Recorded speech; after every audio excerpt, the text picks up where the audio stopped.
Hello, people. Let's spend our 30 minutes trying to harness this mind of ours in our long-term job of turning it into the mind of a Buddha. That's the long-term job. But every day we do a little bit.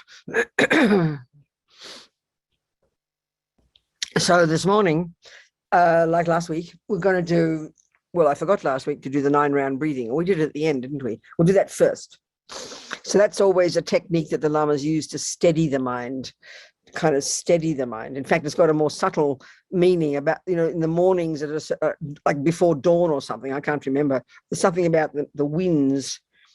I can't remember, but it's a method for steadying the wind energy. And because at the subtle level, our different wind energies are intimately connected to our different states of mind. So by working with the winds, you're working with the mind. You're helping the mind, When the winds are out of control, the mind is berserk, and they have this intimate relationship. They say the mind rides on the winds. So this 9-round breathing is a nice, and also mentally it's nice because you're imagining ridding yourself of your attachment, your aversion, and your ignorance, these three toxic emotions. But first we get the body in a position that's conducive. The body doesn't meditate. So we don't get, in our culture, we get very caught up in the body. If the body feels good, we get all excited. The body's just this physical stuff, but like it does relate to the mind.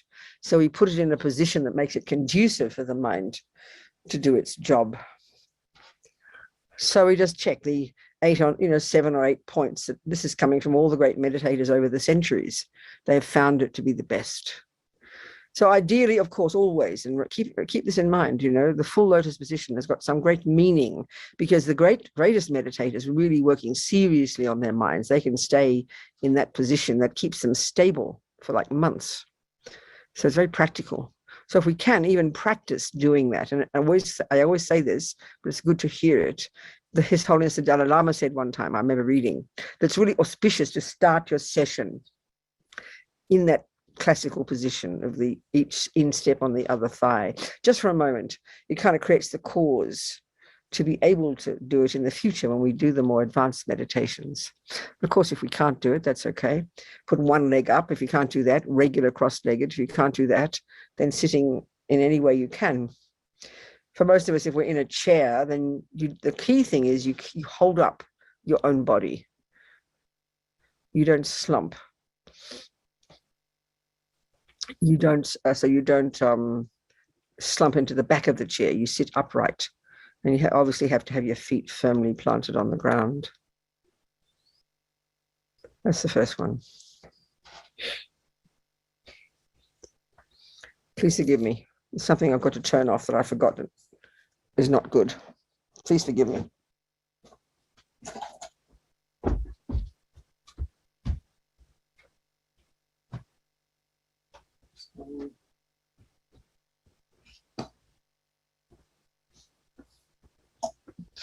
So then next one is is your bottom. So obviously if you've got very flexible legs, your legs can be crossed and your legs will be flat on the floor, and that's helpful. But if not, it's okay. So you do your best, and then you put a cushion, whatever cushion works for you, underneath your coccyx. So the ideal is to be sitting cross-legged and then slightly tilted, a cushion slightly thrusting you upwards and slightly forward. So it makes you very stable. And again, this is relating to the way we sit. Don't sit in something very soft and comfortable. It's got to be comfortable, but not so soft that you just go to sleep. That's silly. Then the third one is your hands in the mudra or gesture. They call it the meditation mudra or gesture. And there's many of these, but the classical one we are taught first is your left hand underneath, your right hand on top, and the two thumbs touching, forming a triangle. I heard somewhere way back in the past, and I've never verified it, that there's this, there are subtle physical, two subtle channels related to bodhicitta at the tips of the thumbs. So their touching has some significance. Then the next one is your legs, your bottom, your hands, your back, in general upright, and your shoulders. They talk about your shoulders being square, but not tense. So I always like to think of it like this. You think of your whole skeleton completely upright, like as if it were hanging on a hanger. but then all your flesh, all the soft bits hanging really lightly, completely relaxed on the skeleton. So they don't mention it, but always we hold tension in our abdomen. So sit upright, but then flop the muscles. So keep your body upright. It's a good combination. And then your head is the main one, not the main one, but the head is several points. Slightly tilted forward, chin tucked in, not thrust back. That's not helpful. The mind gets agitated. The head slightly tilted forward, chin tucked in, lips apart slightly, and then the tip of the tongue resting behind the top teeth. The yogis have found that this prevents you from having to dribble or, swallow the spit all the time if you're meditating for a long time. And then finally, your eyes. For the serious meditators who meditate throughout the day, it's good to have them slightly open because that allows the light to come in to keep your mind sharp. Well, we're here for 30 minutes. So, we're not very concentrated. We get distracted. So have them lightly closed, but beneath your eyelids, your eyes should be looking down as if you're looking along your nose towards the ground. So settle into this position and then forget about the body.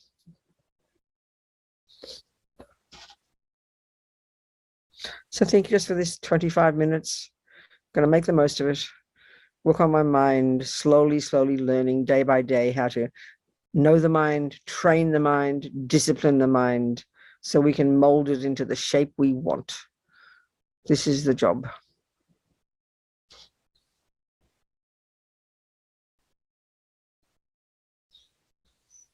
So now there's 9 rounds. We do a couple of these.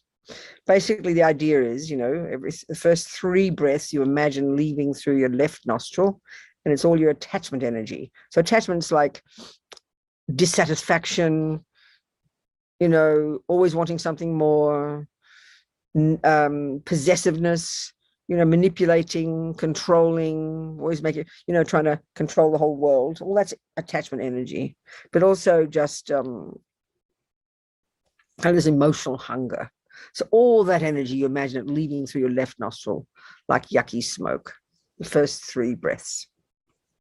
The next 3, you imagine all your anger, aversion, irritation, frustration, annoyance, depression, this whole spectrum of aversion, the response when attachment doesn't get what it wants. All of this leaving through your right nostril like yucky smoke. And then the third 3, ignorance. And one of the functions of ignorance is indifference, uncaring, kind of fundamentalist, I'm right, you're wrong kind of mind, very fixed mind, all that energy through both nostrils.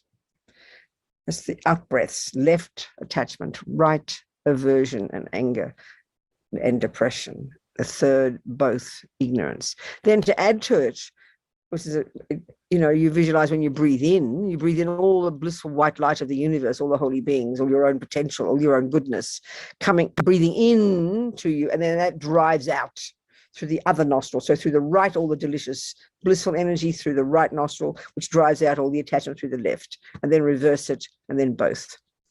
And just at your own pace with determination and kind of confidence. So knowing it physically can steady the mind and the body, and the mind thinking this is positive, So a couple of rounds of this. And if you forget where you're at, just start again. And take complete deep breaths, not forced.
Okay, just now, just by the way, just check that you're muted, would you? Just, I think a couple of people aren't muted.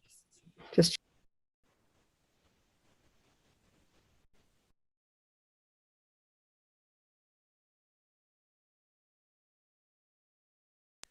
now we can go to the next stage and we can do the first part of the Mahamudra meditation again.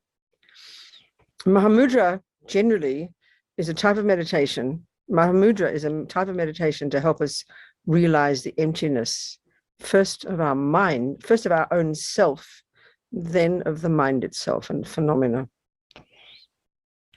The first part, which is the concentration component, it's the two modes of meditation. Concentration is the first one, insight is the second part. We'll keep doing the first part.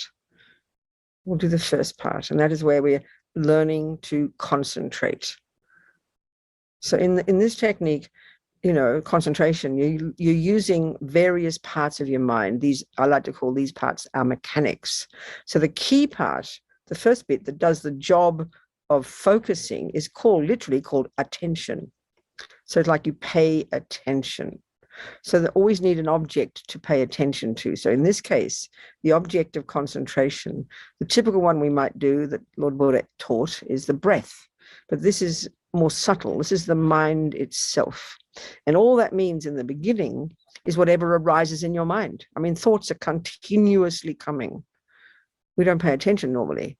So here we're using those thoughts as the object of concentration. It's more subtle, obviously, because the breath is still something physical. So with determination, we'll do it for like 3 or 4 minutes and then we'll relax for a second. So for 3 or 4 minutes, with strong determination, simply pay attention, watch, whatever pops up in your mind. Don't do it in a very kind of focused but relaxed way. Now, the other thing is there are other parts of our mind all helping to do this job. The next part is called mindfulness, and it's a very particular function of when the attention wanders off. Mindfulness is the part of the mind that brings it back to the object. That's its job. When you've got that really well and your mind can stay on the object, the attention, then eventually this leads to concentration. They're different states of mind. So the part that has to work hard, attention does the looking, mindfulness is watching like a hawk, like the mother. The child is attention. Mindfulness is like the mother. Every time attention wanders off, mindfulness brings it back. Kind of imagine it's like that. So with determination, just simply pay attention to whatever arises in your mind. Allow it to come and allow it to go. No opinions, no engaging in the thoughts, just allowing the thoughts to be there. Pay attention to the mind.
Every time the attention weakens and wanders off, that's what mindfulness's job is. Catches it immediately, brings it back to the breath, brings it back to the job of watching the thoughts. Keep your mind alert and sharp.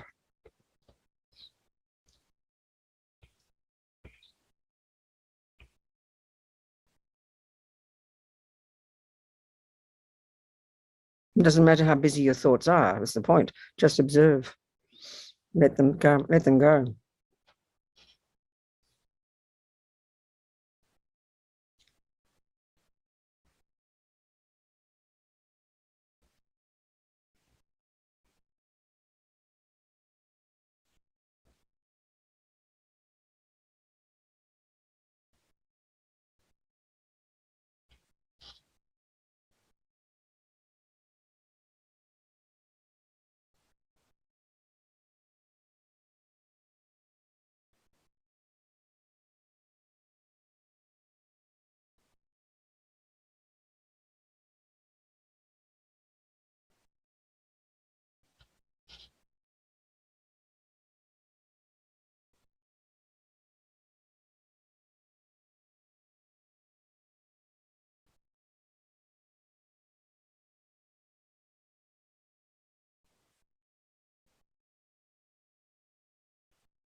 Just relax for a second. That was about 5 minutes, I think. And we're doing, let's relax for like a minute, then we'll do another 5 minutes. We did a whole retreat one time with Lama Yeshe, and he made us do 5-minute sessions. And there's something very helpful about that. Until we're really quite good concentrators, most of the time we're meditating, we're spacing out, and we don't know the difference.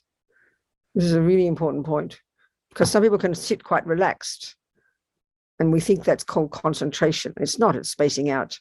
And that's becoming, the mind just becomes dull. So we really have to see the difference between relaxing and focusing. This activity of concentration, the mind needs to be relaxed, but super sharp. It's a difficult combination for us. So now just concentrate again, but this time we'll try and do the second part of the Mahamudra meditation. But I need to explain it briefly, so we'll just try to do our best. The second part, Lama Yeshe in his book, he says, when the mind is steady, when you've really got some concentration, then what you do is this is the point here, you keep concentrating on the mind. That never changes. You continue to concentrate on the mind. But then when the mind is steadier, then what Panchen Lama says, the text that Lama's commenting on, a tiny part of your awareness, and as Panchen Lama uses the example of a little fish in a body of water, moving in the water without disturbing the water. So just have to imagine a tiny part of your mind. You continue to watch the breath. The main part, your attention is not watching the mind, not the breath. And then this tiny part of your mind goes out. A tiny part of your awareness is now watching like a hawk to see how you cling to the eye, to see how the eye appears to your mind. It's quite subtle. It's quite precise. So let's give it a go. So again, with determination, pay attention to your mind. Pay attention to the thoughts. Just do that for a couple of minutes. Again, pay attention to the thoughts. Just let them come and let them go.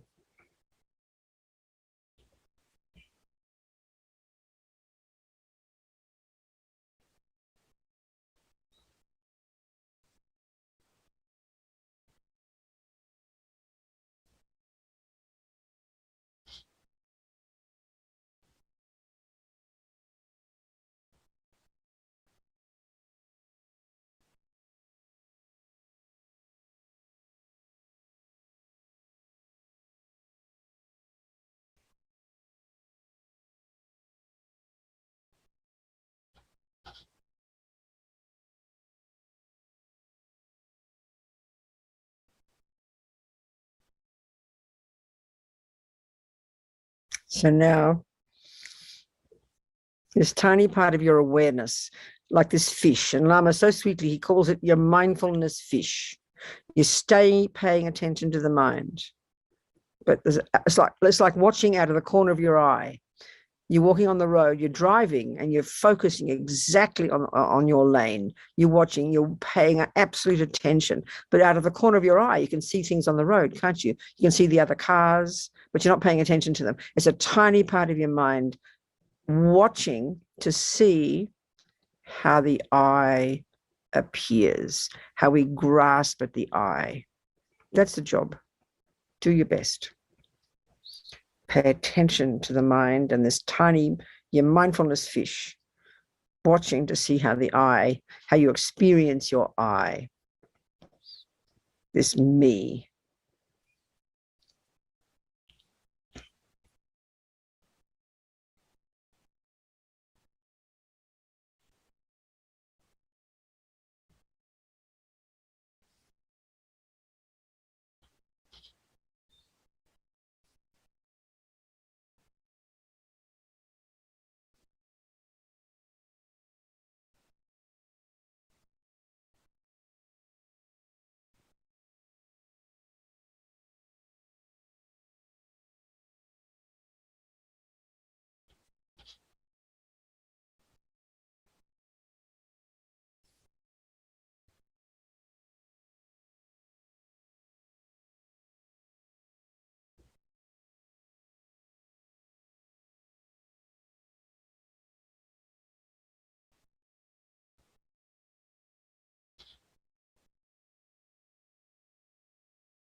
See if you can catch the way the eye appears. Put all your attentions on the mind.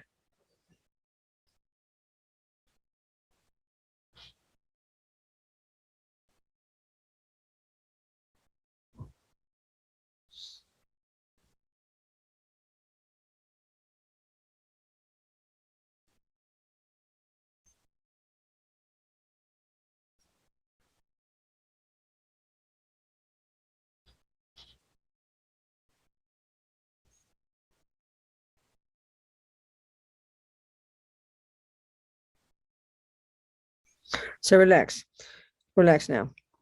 We'll do it again.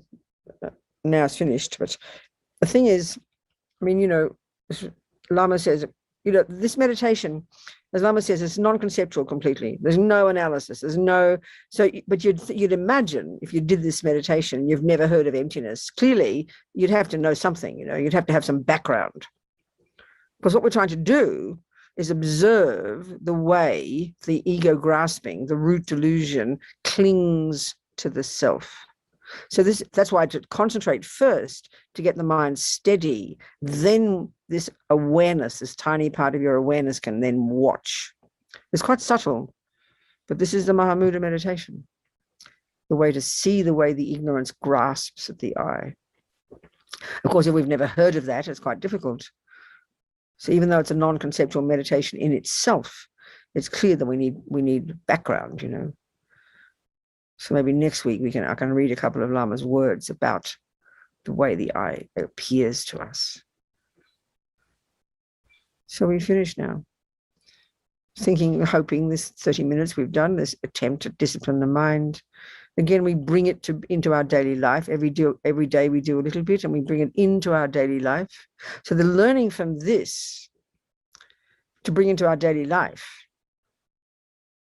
is that we can start to become conscious of the mind every second. Normally, we only notice what's in the mind when it's bursting as an emotion. But the mind's never stopping, you know, we can see that. But normally we're involved in the external job, washing the dishes, dealing with the family, driving the car, and we're not noticing the mind. But this is what we can bring to bear into our daily life. You're doing your jobs, but you are aware of what is going on in your mind. So, of course, the added thing you can do in daily life, which is not the Mahamudra technique, is then label. That's another level. You label what you're seeing. You're doing the dishes and you're suddenly noticing your thoughts are angry. Wow, Robina, give it a break, girl. Relax. You have to see the mind. And then the real job, because in daily life, is to label what's there. This is not Mahamudra. Label it and then argue with it. This is being your own therapist every day. This is being a Buddhist. This is the heart job of a Buddhist. Molding our mind into whatever shape we like. And of course, that's the mind of a Buddha eventually. So we delight this little 30 minutes. And then throughout the day, noticing the mind, working with the mind, beginning to be controlled. Changchub Semchub. Rinpoche, Ma ke panam ke guchi, ke panyampa mepa yang, gongne gondu pelbashog. Thank you so much, everybody. Thank you, Matt. Thank you.